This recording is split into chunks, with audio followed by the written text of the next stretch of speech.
यकीन कीजिए जब आपका गुनाह करने का दिल करे इस स्टोरी को जहन में ले आया करें। बारसीसा वॉज अ ग्रेट वर्शिपर, एक आबिद था बनी इसराइल का। इतना नेक आदमी था कि पूरे बनी इसराइल में उसका चर्चा था। तो हुआ ये कि 3 भाई थे, उनकी इकलौती बहन थी। वो आई गेस जिहाद के लिए जा रहे थे या किसी काम के लिए जा रहे थे। I think there was a battle going on, so they were going for the holy war.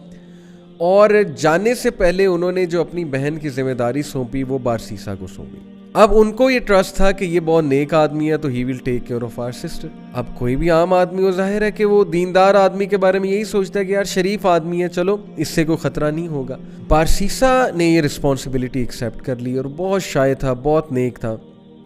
अब देखें, वो उनकी बहन को कभी खाना देने जाता था या कोई चीज़ मंगवानी होती थी तो नॉक करके पूछ लेता था कि आपको कुछ चाहिए। दीज आर फुटस्टेप्स ऑफ शैतान, खुतुवात इस शैतान। और खुतुवात इस शैतान, यकीन कीजिए, इतनी डिसेप्टिव चीज़ है कि वो आपको डायरेक्ट सिन की तरफ नहीं लेकर जाता है। शैतान डायरेक्ट अगर किसी से नाउज़ बिल्ला यानी अल्लाह माफ़ करे जिना करवाना है तो डायरेक्ट नहीं लेकर जाएगा। स्टेप्स हैं, स्टेप बाय स्टेप, छोटा सिन, फिर और सिन, फिर और सिन, और आहिस्ता आहिस्ता दैट अल्टीमेट सिन जिसकी तरह वो ले जाना चाह रहा है। तो बारसीसा को उसने वसवसा डाला, take a look at her, she looks good.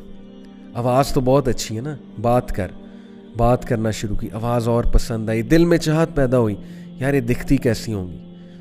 Take a look at her, देखो, लुक एट हर। हाथ देखता था, जाहिर है उससे दिल किया कि और देखो, और फिर देखा, दिल में और चाहत पैदा हुई, डिज़ायर आई, एक फॉल्स डिज़ायर अराउज हुई।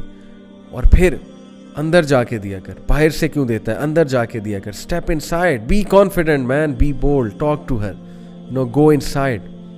अंदर गया, अंदर जाके बात करना शुरू की, step by step, Aahista Aahista बातचीत और बढ़ी, फ्रैंकनेस बढ़ी।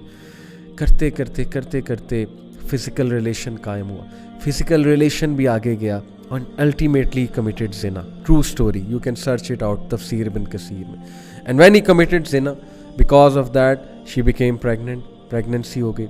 अब जो उसके जहन में फियर आया और अब जो उसके जहन में खौफ आया कि अब मैं क्या करूं, रेपुटेशन बचानी है, कैसे रेपुटेशन बचाऊं, वसवसा डाला, फिनिश हर, तुम मर जाओगे, तुम फंस जाओगे, तुम्हारी इमेज बर्बाद हो जाएगी। And then ultimately he killed her, can you believe it, उसने उस औरत को मार दिया और she was pregnant in that state. Can you believe it, major sin, किसी को मर्डर करना, वो भी इस स्टेट में, मार कर दफना दिया एक जगह। कुछ अरसे बाद भाई आए, भाइयों ने पूछा हमारी बहन कहाँ है। ही सेड मुझे क्या पता, I used to look after her, फिर अचानक से पता नहीं कहाँ गई, आई हैव नो आइडिया। भाइयों ने यकीन कर लिया शरीफ आदमी है, सच बोल रहा होगा, आबिद है। अब देखें, सबको लड़वाना है ना, और उसको अल्टीमेटली ख़त्म कराना है बारसीसा को। He came in the dreams of the brothers, और ड्रीम में आके बाकायदा बताया कि तुम्हारी बहन को इसने मारा है और फलानी जगह दफन किया। And they went and they found out the dead body of their sister and it was absolutely proven कि इसने मारा है। और उस पर पूरा केस चला और केस से साबित हो गया कि बारसीसा ने इसको कत्ल किया। एंड देन बादशाह के सामने, उस वक्त का जो बादशाह था, जो भी रूलर था उस वक्त का, उस रूलर के सामने बारसीसा को लाया जाता है। और देन शैतान appears in front of Barsisa and he says to him, मुझे सजदा करो, प्रोस्टेट टू मी, मैं तुम्हें बचा लूंगा। क्या मैं अब तक तुम्हें हेल्प नहीं करता आया, काउंसल नहीं करता आया? डू इट, सजदा करो मुझे, आई विल सेव यू। और बारसीसा ने पैनिक होके उसको सजदा किया। And the moment he did prostration, that is the biggest sin, यानी द मोमेंट ही डिड शिर्क, ही सेड इन्नी अखाफुल्लाह रब्बुल आलमीन। शैतान ने ऐलान किया कि बेशक मैं अल्लाह रब्बुल आलमीन से डरता हूँ, मैं जा रहा हूँ। देखें, पहले सिन करवाया, सिन करवाने के बाद डीप रिग्रेट में भेजा उसे डिस्ट्रेस कॉज की, और उसके बाद उसको फियर कॉज किया उसकी रेपुटेशन का। This is the enmity, this is the peak of enmity. Look at the strategy, step by step, ultimately शिर्क की तरफ ले गया उसे। Can you believe it?